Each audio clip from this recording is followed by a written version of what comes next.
Welcome back. This is episode 28 of The Lockdown, the practical privacy and security podcast.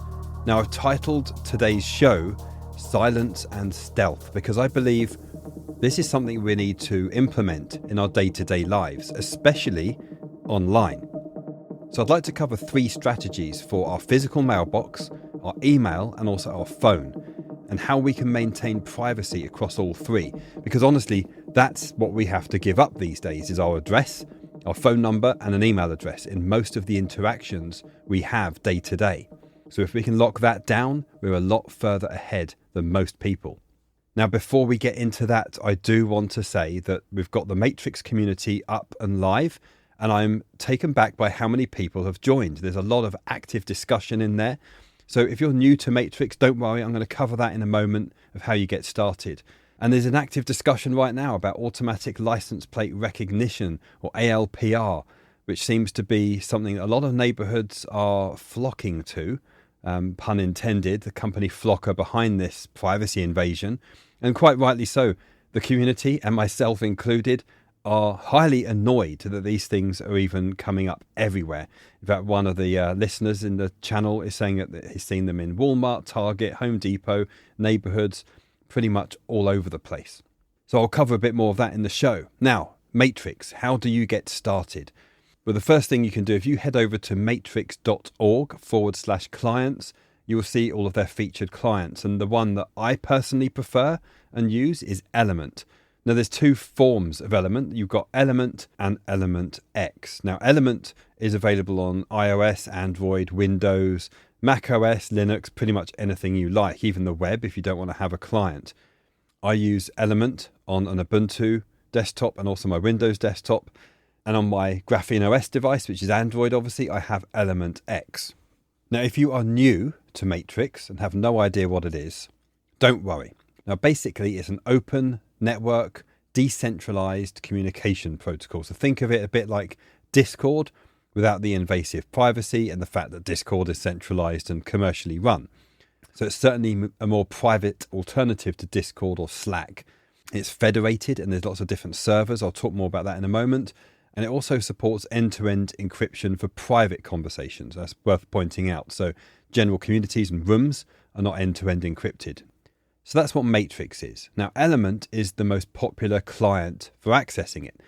Now, when you first launch Element, you probably get a welcome screen. I can't remember exactly, but it will prompt you to create an account. Now, the server I've created my account on is matrix.org, but you don't have to use that. I would keep that as the default, but you can select a different server or custom one if you have access to that. Then your username will become @username:/matrix.org. So in my case, it's @scisecure:/matrix.org. Create yourself a very strong password, put that in your password manager, and then you're good to go. Now, the beauty of Matrix is you can create this account on any Matrix home server. I will put a link to our community in the show notes. If you also go to the website, scisecure.com, go to podcasts, you will see an unlock community button. The password is minimize data, capital M for minimize, capital D for data. It's just some basic security to keep bots out, but that will give you the link as well. So I'm not trying to hide it, so feel free to share it.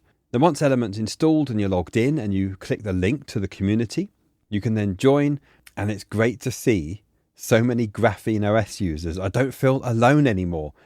I'm actually taken back how many people have joined already. I'm quite shocked, but very pleased, because this was the whole point of this podcast. It's to really create a community around privacy and security, but also get some feedback. Am I talking about things you want to hear about? And without you, this show won't work. I'm getting so many emails. We've got the community up and running now, and these are highlighting topics that are obviously important to everyone, and then I can go talk about it. So for that, I thank you. Now, I do have 2 favors to ask, as well as joining the community. So that's 3 if you join that. Now, the first one, because of who we are, and certainly who I am, I don't have any social media accounts other than sock puppet accounts that I use for OSINT and other purposes. So if I use that to promote the show, then I've burned the account. So I don't want to do that. It would be great if any of you have a Reddit account and don't mind. There's privacy subreddits. If you could just drop a link, if you like it, of course, if you like the show, if you could just share that with the community, I'd love to encourage some more listeners to be here. That would be great. And the other thing is, if you do have access to an Apple device, perhaps a family member does, then I'd like you to force them against their will to log into the device and give my podcast a review, hopefully 5 stars. And these things would really help. The first off is the algorithm. Unfortunately, with Apple Podcasts, which is where most listeners will initially come from, if they're new to privacy, they won't be using Graphene OS and AntennaPod and things like that. And I'd love those people that are new to also discover the show. And I think the only way to do that is through Apple Podcasts initially. And hey, if we can get them on Graphene OS and using AntennaPod, then even better. All right, let's start the show with this 3-pronged approach to silence and stealth. First, mailboxes. I've talked about this before, and as many of you know, one of my primary recommendations is really to have a mailbox at a UPS store if you're in the United States. But I think no matter where you are in the world, any mailbox service, preferably not a PO box, you really want a real street address. So whether that's a PMB, a private mailbox, or a virtual mailing address, I would do something for the majority of your mail. Now, my goal, certainly since 2016, when I moved to the US, was to not have any more mail delivered to my mailbox. And certainly not at the place that I go to sleep at night, my wife goes to sleep, my kids go to sleep. Societal norms paint this picture that everyone should know where you live, and you could just find someone online, and everyone has an email address, and that's it. And then you're on social media, and you can be contacted in a multitude of ways. Well, that's not for us. That's certainly not for me, and I don't think that's for you either. What I like about the UPS stores is they accept packages, and even if it doesn't fit in your mailbox, they would typically accept the package and just notify you. I think the largest thing I had delivered was some studio monitor speakers. These are loudspeakers for my home studio, and it was quite large. There was a subwoofer as well. I don't think they were too pleased, but I'd been a customer for many years, so they weren't too worried. Now, the other option is, in the US at least, is ipostal1.com. They do virtual mailing addresses and they do mail forwarding and other things. I think it starts at around $10 a month. But again, you can choose a real physical street address. I have used it. In fact, I have an account now for an address that I needed in another state. I haven't really used it a great deal, but so far it's been great. No complaints from me. Now, with any of these, whether it's UPS, iPostal1 or USPS, they will need to know who you are, and they do want your real address. Unfortunately, I don't think that's something you can avoid unless you go down the criminal path and use fake ID. I'm not recommending that. But this plays into the practical side of privacy and also my phrase, minimize what can be known. I would love that to be eliminate what can be known, but it's just not possible. I have to keep my real name and my physical address to a minimum, and that's just something I have to provide them. I'm more hesitant with services like iPostal1 because honestly I don't really know who's behind it. They're very popular, they've been around a long time. So there is a form that you're required to fill in. It's a USPS form 1583, and this basically states that any commercial mail receiving agency or CMRA, such as iPostal1 or UPS Store, any other private mailbox providers, are required by the USPS regulations to collect a notarized USPS form from all its customers. Now, to complete that form, you have to provide 2 forms of identification. And this can be your driving license, passport, green card, state-issued ID, that type of thing. And then a secondary ID of utility bill, bank statement, that kind of thing. Personally, I would use a utility bill and a passport ID card if they accept that, because your passport or the ID card, certainly in the US, does not have your address on there. So I'd use that. Even though they need your address, they're going to get that from the utility bill. I'm assuming they're taking a copy of this ID, and if there was a breach and that got leaked, well, I've got to minimize the damage. So I'm not going to give them a driving license with my address on there. However, I have a new strategy for you. And I'm not recommending this. It's just something for you to investigate for yourselves. Now, I've been on the road a lot recently, and I visited a few places. One was in San Francisco. The other one was in New York, which are co-working spaces. And these are typically pitched at startup founders or people that work remotely to have a place that they can go and chill out with other people, like-minded individuals, have somewhere to work and get out of the house. And I was intrigued, so I was inquiring at one, and included in the price was a mailbox service. So I was asking about this. I said, oh, is it like a commercial mailbox? They said, no, you just get your mail delivered here and we keep it in the mailroom for you. So that got me thinking. That is not technically a CMRA or commercial mail receiving agency. That's the fact you rent some office space at that location and you can get your mail sent there. They're not forwarding it. They just get the mail sent to that address. Now, to be clear, I'm not talking about WeWork or any of those larger co-working space organizations. No, I'm talking about smaller, community-focused, much smaller organizations. And certainly the one I went in didn't ask for my ID. And I could sign up and pay with a privacy card. So all they know about me is the name I gave them and an email address, which I find quite fascinating. And I was talking to a couple of people that use the space, and they said, yeah, they have their business mail sent there. Now, I don't know if all of these co-working spaces operate in the same way, but I've been looking at some locally to me, and they do operate in the same way. They said, yeah, we can accept your mail, either your name or your business name, and we'll just keep it in the mailroom for you, which I really like, because guess what? That has a real street address, and it's not listed as a commercial mail receiving agency. Now, by the way, you can look up any address in the United States to find out if it's officially listed as a CMRA. Now, the service that I was using is free. It's smarty.com. I'll put a link in the show notes. There are others out there, but this one brings up a whole bunch of metadata. It actually has something called an RDI, a residential delivery indicator, to say if it's residential or commercial. And obviously the UPS store that I use is down as commercial. Interestingly, the CMRA status says no, that it's not a CMRA, although it clearly is. It's a UPS store. So I wouldn't take the accuracy of this too seriously. But the fact it's not a residential address and it's commercial, I don't think is a big deal. Now, what I plan to do is I have my LLC. I think I mentioned this on a previous show. I think it's incredibly valuable to have an LLC, so you have that legal entity to put certain assets, whether that be a vehicle or have mail delivered, under a business. So I use Northwest registered agents. You can register your holding LLC in Wyoming or New Mexico or any other state, but they're the two that I would recommend. Let's say you pick Wyoming. Then in your home state, you register your operating LLC. So if you're actually conducting business, then legally you have to have that LLC in your home state for reporting purposes. But the owner of your operating LLC is the holding LLC in New Mexico or Wyoming. So that's great from a privacy perspective, because then public records of your home state's LLC are not going to reveal you personally as the owner.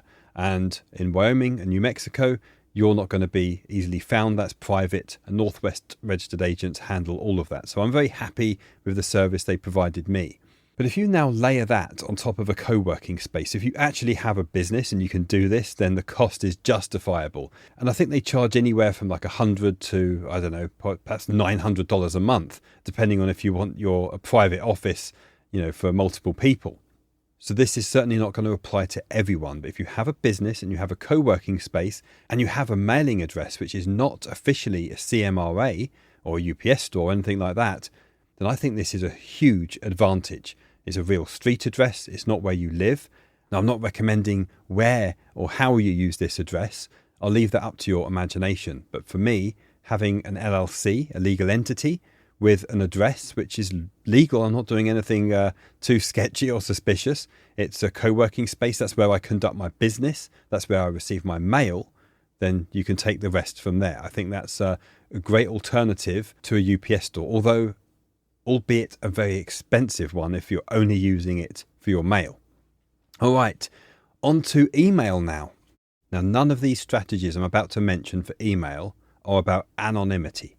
These are for privacy, and the difference is this.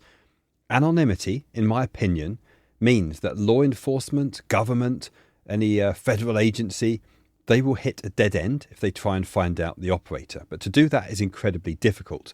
I'm not talking about security and privacy, such as encrypted email and things like Proton Mail, because when you sign up to Proton Mail, they still require a recovery address. And technically, if it's not done right, they can find out who you are from that. But this isn't the strategy I'm even targeting here. What I'm targeting is privacy. That's our focus. So email addresses that can't be tied to your identity when they end up in a data breach. OSINT investigators aren't going to see that email if it's in a breach and tie you to other services. Scammers can't use it. Identity thieves can't use it. All of these need to fail. But I think how we approach this is what's important. So while on the subject of having a business, for my business email, I use Proton Mail. I have a business account. That's the Proton Business Suite. It's $12.99 a month. But that's giving me a terabyte of storage, 20 email addresses, 15 custom domains. I have multiple calendars and the ability to add additional users as and when I need it. But even as an individual, a sole proprietor, if you're just a one-person business, I think this is worth doing, mainly because of the number of email addresses you have. Now, I don't use Proton Mail for throwaway or junk email addresses. I have my business account, and I have lockdownpodcast@protonmail.com.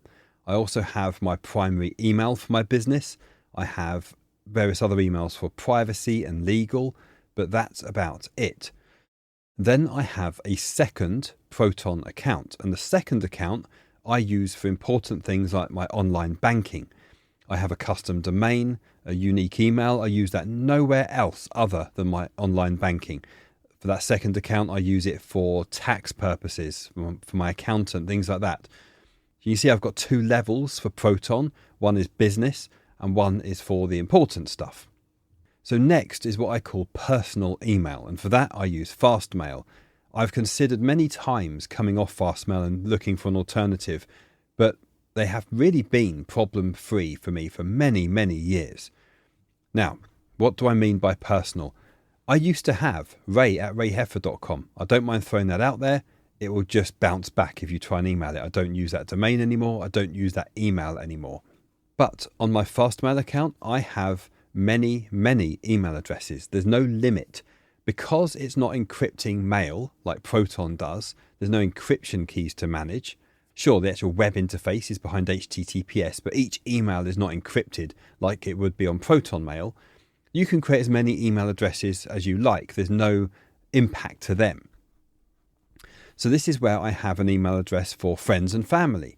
So when I'm asked what my email address is, they have an email address that no one else outside that group knows.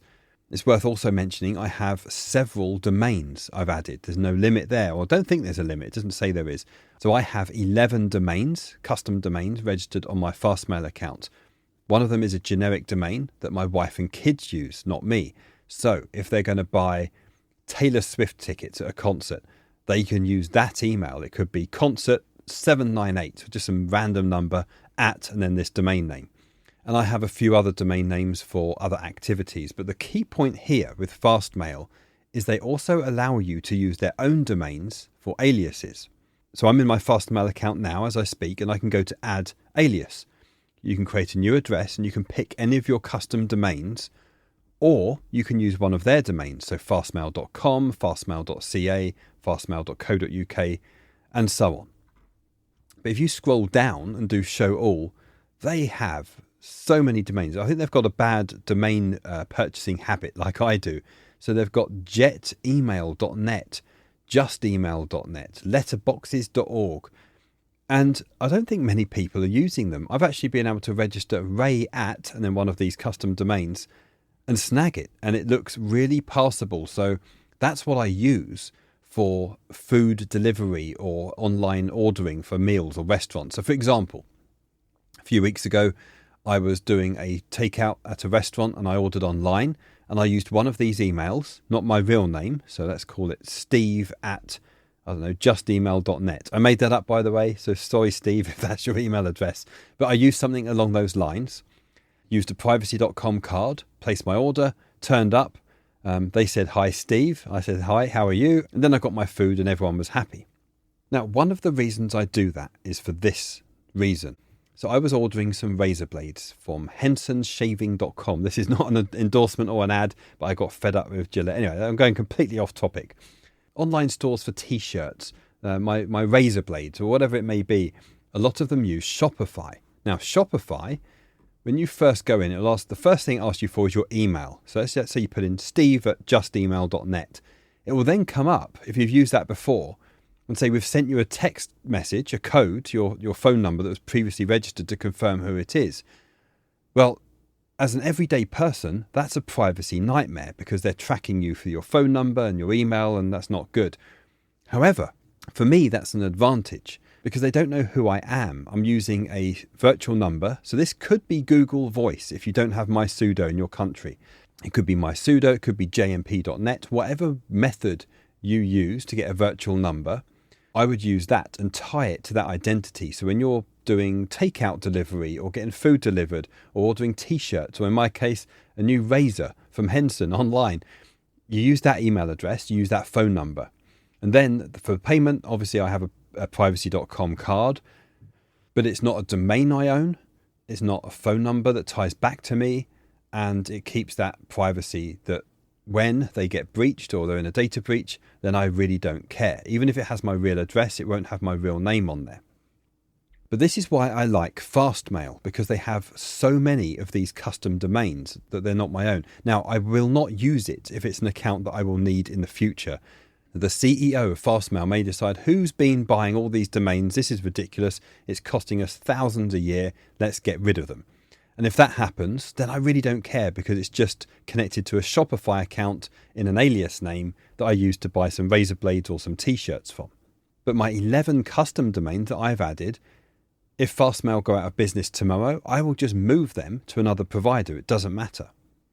So back to my strategy. Number 1, ProtonMail for business. 2 accounts. I have one for business, one for important things like my online banking. My personal email is Fastmail. That's for all the day-to-day generic stuff. So on my Graphene OS device, I have 2 apps. I have Fastmail and I have ProtonMail. Next, I use Simple Login. Now, if you pay for ProtonMail, and in my case, I have the Business Suite account, I get the Simple Login access included in that.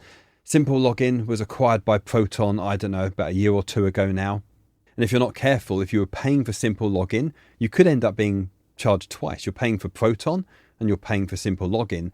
If you contact them, they'll say you can cancel your Simple Login account and your Proton account should cover that. So do check on that. But Simple Login is what I use for the rest of the junk. So when I'm signing up for an online forum or tryhackme.com, I'll talk about that later in the show.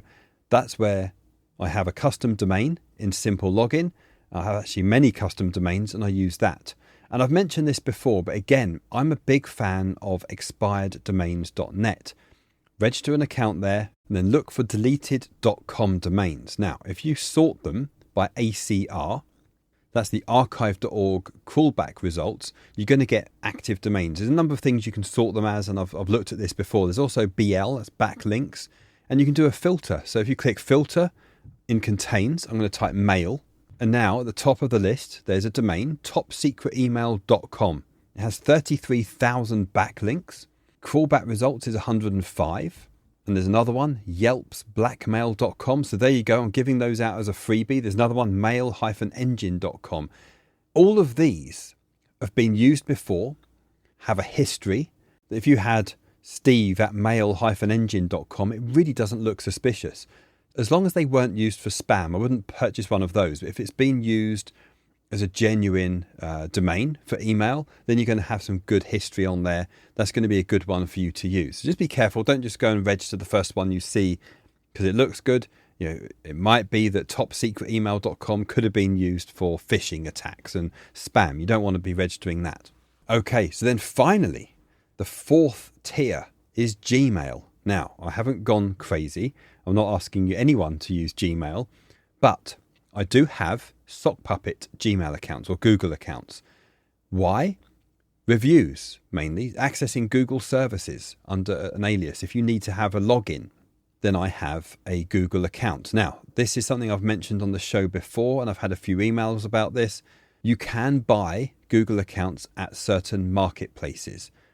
I'm not recommending anywhere, But for example, blackhatworld.com, there are forums there and there's people selling Google accounts and Reddit accounts and probably goodness knows who other accounts. Just be very careful. I wouldn't use any real details. Don't spend more than a few dollars. A lot of these are very cheap just to get a couple of accounts. And what you can do is have at least 2, and then make each other the recovery address. So let's say you have email1@gmail.com. The recovery address is email2@gmail.com, and then vice versa. Now, I have been successful with a couple of accounts, and I've also been unsuccessful with many and lost some. But I think it's always useful to have in your back pocket. It's not a recommendation, but certainly for OSINT investigations, having a sock puppet so you can check out certain services that will require a Google login, these are very useful. So just to recap the email strategies then, there's 4 tiers. Number 1, I would have business email at Proton Mail, and I would have at least 2 Proton Mail accounts, one for business, one for everything else. Second, I use Fastmail for personal emails. Use their aliases. Don't use that for anything important like your online banking or your tax returns, anything like that, but everything else can fall into Fastmail. And yes, you have to pay for these services, but I like the fact that I'm paying and it's not my data and I'm being sold to data brokers or my data harvested for ad networks. So simple login, you get that through Proton Mail, so use that as well. Depending on what you do and your activities, you could have a Google account for Gmail for certain things. All right, next, to complete the trio, let's talk about mobile phones. Now, over the years here in the United States, I've been playing with Tello.com, Simple Mobile and Mint. And I can tell you that now I only use Mint Mobile. They're not the cheapest, but the cell phone coverage, certainly during my travels, has been the most reliable. And one of the other reasons, it allows me to use it in Canada because I take quite a few trips over there. Now with Tello, I had a lot of service issues. I think they're just deprioritized. They're the lowest of the low when it comes to priority among the cell phone towers. So I just quickly abandoned them. And then honestly, between Simple Mobile and Mint, I prefer Mint Mobile. Now again, I use alias names for all of my SIMs. I have multiple SIM cards. I give one each to my family members. I've created a fictitious name. Now where you live, you may have a Indian community or Chinese community or Koreans, whatever it may be. There may be a lot of Hispanics. So I use a name that's very typical for that area. Now in KeyPass, I have an entry called phone numbers. And for each family member, I have the Mint Mobile number, the name that I've used on the account so I don't get confused, and also the renewal date. I tend to pay for 3 months at a time. Some of them are 6 months at a time. You can save money doing it that way. But there's no reason to use your real phone number for anything. However, for family members that demand they use iMessage and they fit in with society, we're going to go back to that. I have said, just use a number, but just be careful where you share it. Don't use it for everything. Now, could I save money by going to the Verizon store and asking for a family plan? Yeah, I could probably save a fortune and get some free phones while I'm at it. But one, I do not want to be tied in to a contract. And secondly, there's going to be a data breach. There has been at T-Mobile, there has been pretty much every cell phone provider. And when that data breach happens, I just do not want to be part of it. So that much is very simple. However, if you are in Europe, for example, or other parts of the world, what do you do? Now, there's been some conversation on our Matrix community about this. So if you haven't joined yet, please join. Come and take part in that. There's 2 links that came out of that, which I'm very intrigued by. Now, a quick disclaimer. I have not personally tried either of these. So this is just sharing the information that has been found. The first one is silent.link. They provide instant eSIMs. This is, I guess, one of the benefits of eSIMs is you don't have a physical SIM card to be mailed to you. And you can pay with Bitcoin, the Lightning Network, or Monero. There's other crypto as well, I believe they support. What's intriguing about this, starting with silent.link, if you go to their FAQ, there's a number of questions and answers in there, but one of them says, why do I see a +48 number in my phone settings? And their answer is, the +48 number may show up in your phone settings. It's just an internal ID. Please disregard. What I suspect is happening is they have some there's a Poland area code, by the way. They have some setup with Poland that doesn't require know your customer. If anyone knows the answer to that, do let me know. But their whole business model is providing anonymous eSIMs. And they're saying that if you have a modern smartphone, so iPhone, Google Pixel, that kind of thing, as long as it supports eSIMs, then you can use their service. Now, looking at it now, they've got two primary plans by the looks of it. They have Data Plus and US Plus. Data Plus is $9 as a one-off fee. It gives you 5G. There's no voice or SMS. It's data only. So for me, that would work if I'm using services like MySudo. And then there's a $5 initial balance, and you can pay that way. They're out of stock of US Plus. That's now including voice. So it says expected in Q4 later this year. And the rest of their plans look like they're sold out. Now, someone also shared a link to stealths.net. I'll put a link in the show notes to this one. And it's the same thing. They accept Monero and various other crypto. And they have a store that sells prepaid MasterCard gift cards. But they also have SIM plans. So, for example, if I pick Germany, it says they have eSIM plans. 1 gig of data valid for 7 days. That's $2. Let's go up to 10 gig. That's 30 days. And that's $12.16. Now, again, I can't vouch or give any opinion on how reliable these services are. I certainly would not rely on it for the long term, but maybe, just maybe, it works really well. I've seen similar services before, similar websites that offer this, I'd say the grey area marketplace. These aren't on Tor or anything like that, but a lot of them will require Telegram to communicate with them. However, if you're not providing your real identity and they're relatively cheap and you can pay with crypto, if anyone does use these, then do let me know how you get on. I'm certainly not recommending it. I'm just going to say that again, but very intrigued how you get on with it. And by the way, the Germany plan that I'm looking at says it's a Vodafone plan. So it's a very popular provider in Europe. So if it does what it says on the tin, this is a very interesting strategy. Now, this one probably deserves an entire episode dedicated to this one topic, and that's Flock, the automatic license plate reader cameras that are literally popping up all over the United States. Now, as you can expect, I've been getting a lot of questions about these black poles with a solar panel on top and a camera that are popping up everywhere. And I think once you know what they look like, they're hard to miss. And once you start looking for them, you will notice how many there are, which is a big concern. Now, Flock seem to be one of, if not the largest vendor of automatic license plate readers, or these ALPRs. And they market themselves as having a goal to fully eliminate crime. But let me just explain what we're dealing with here. So each one of these cameras will capture images, video footage of every single vehicle that drives by. And they are accumulating vast amounts of data that can be searched by police during investigations, but also anyone that has access to the Flock app. So there's a mobile phone app, the HOA has a login as well. So these aren't just passive cameras, they're literally building a comprehensive database of all the vehicle movements. So after the cameras have been motion triggered, then they say the captured footage is stored for 30 days. From what I can figure out, I believe there's a local storage device, probably an SD card in there, but it also stores on AWS, probably Amazon S3. They say it's encrypted and they use Amazon KMS, that's Key Management Service, to manage the keys. So great, from an architectural design point of view, they've got the thing secured. But that doesn't mean it's private, and who they're sharing it with is not going to go against us. So I think as these cameras are deployed across the United States, the surveillance network is not only getting formed, but becoming vast. And the ability to track vehicles across state lines, I believe, is a huge threat to freedom, given that we have some very politically charged decisions. For example, a government entity could track people travelling across state lines for abortions. I don't think this is just theoretical. I think it's a very real concern. But no matter where you fall politically, this has a huge implication on our privacy.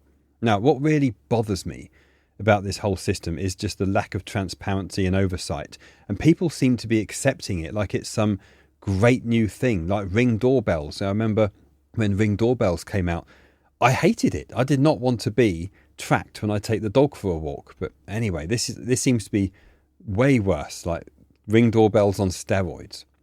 Now, here's what gets concerning. They're saying that data is not shared with other parties without consent. But then you have to read the fine print. So they've got a section on releasing ALPR data, and it explains that Flock may access, use, preserve, or disclose the footage to law enforcement agencies, government officials, or third parties, if legally required to do so. And here's the worst part. Or if Flock has a good faith belief that it's necessary. Well, that's ridiculous. So in other words, they can just share it anyway. Now, the good news, if there is any, is the privacy community is certainly not taking this lying down. There's a guy called Will Freeman, is an American that took his name very literally. He embarked on this mission to expose the Flock cameras and obviously the threat to privacy. So he created a website called dflock.me. I'll put the link to that in the show notes. And I think this is exactly the kind of thing we need. So he's basically crowdsourcing and open sourcing research. So dflock.me has a map, an interactive map of where all these cameras are. So if you see any in your neighborhood, you can go on there and you can plot where it is. I think the response to dflock.me has been really good. In fact, the EFF, again, I'll put a link to this in the show notes, did an article back in February 2025 talking about Will and the dflock.me campaign. But as you can imagine, Flock was not happy about this, or the dflock.me platform. They sent Will Freeman a cease and desist letter claiming trademark dilution. And by the way, the EFF, the Electronic Frontier Foundation, a worthy cause to support.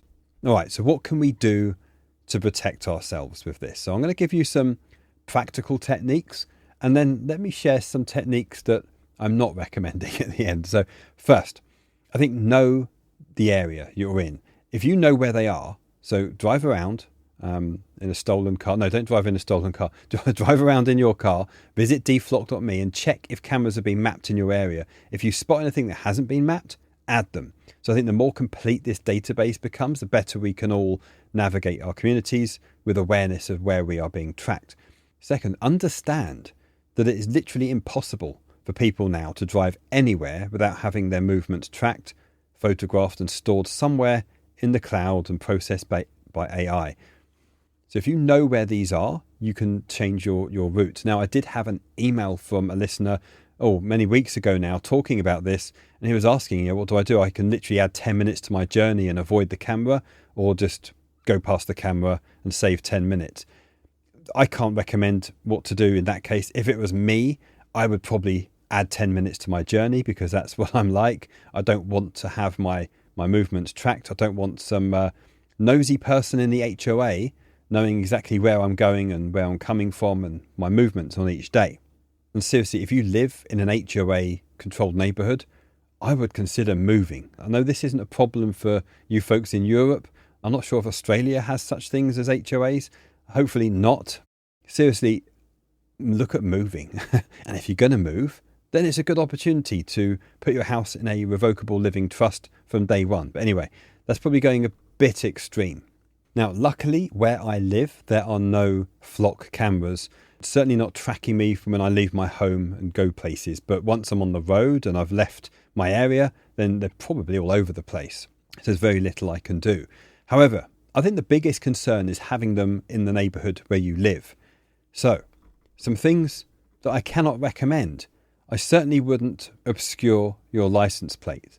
Although, I've noticed some online vendors selling LCD screens that cover your license plate, and then with a push of a button it turns black. Another one has like a little roller blind that folds over it. So you press the button, your plate goes black, and you drive past, and then suddenly your plate's visible again.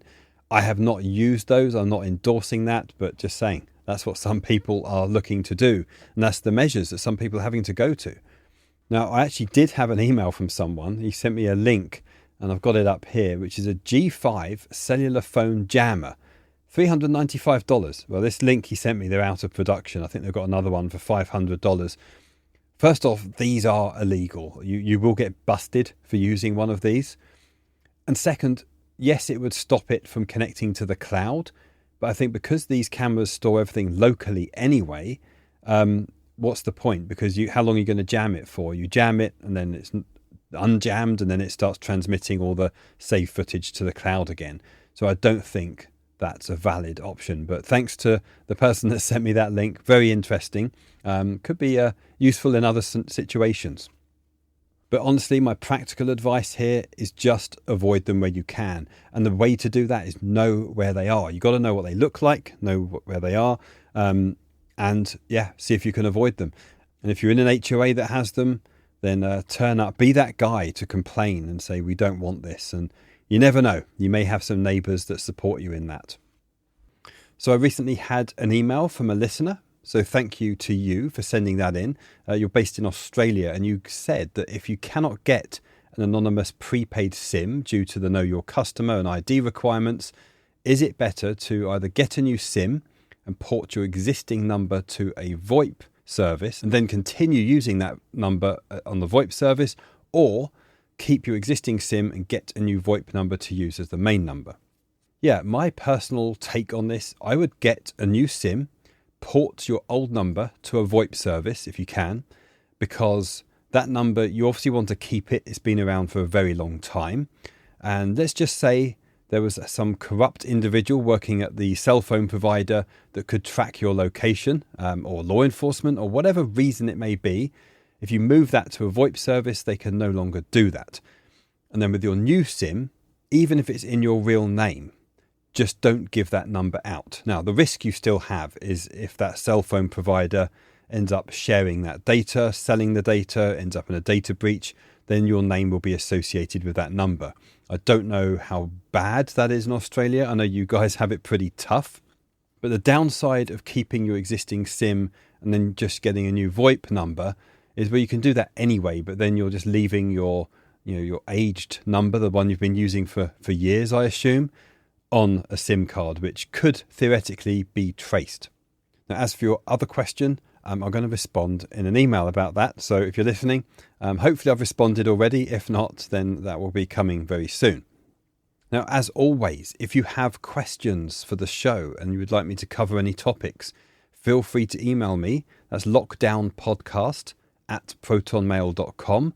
Or even better, you can join the Matrix community. So install the Element client. That's obviously optional. You can use any Matrix client, but I recommend Element. In the show notes will be a link to the community. Come and say hi, introduce yourself, use a fake name, of course. And that's another place you can give feedback for the show, provide some suggestions, and chat to other like-minded individuals. Before we close the show, we need to talk about the Capture the Flag Challenge. So on June 21st at 12 p.m. Eastern Daylight Savings Time, the PsySecure website, that's psysecure.com, will have a change somewhere, and you're invited to look through the source code, do some digging, and see if you can find the flag. It's essentially a code.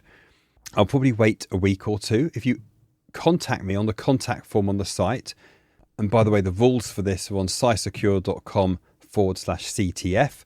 Tell me the technique, how you found the code, and obviously the code itself. Then I will pick 3 people by random to win a 6-month subscription to Try Hack Me. Now, I've had a few people reach out to me and say they're not into this type of thing. Well, for those folks, in the future, I will be doing some non-technical challenges, mainly around OSINT. So this is going to test skills on finding our data that's online. What information is public? Obviously, I'm not going to be doing the challenge on our data, but if people are interested, let me know if that's something you'd like to see. And it's just a way for me to give back to the community and have a bit of fun. But for those that are interested in the Capture the Flag Challenge, it's not as technical as you may think. So don't be scared. Have a go. Just see what you can find out, do some digging, and have some fun with it. And hopefully this is a fun little exercise and we can do it again. Now, I'm surprised my voice has lasted this long. I'm still getting over that flu, whatever it was I had. So I'm going to go for a long walk now and contemplate the reason we all exist. Talk soon.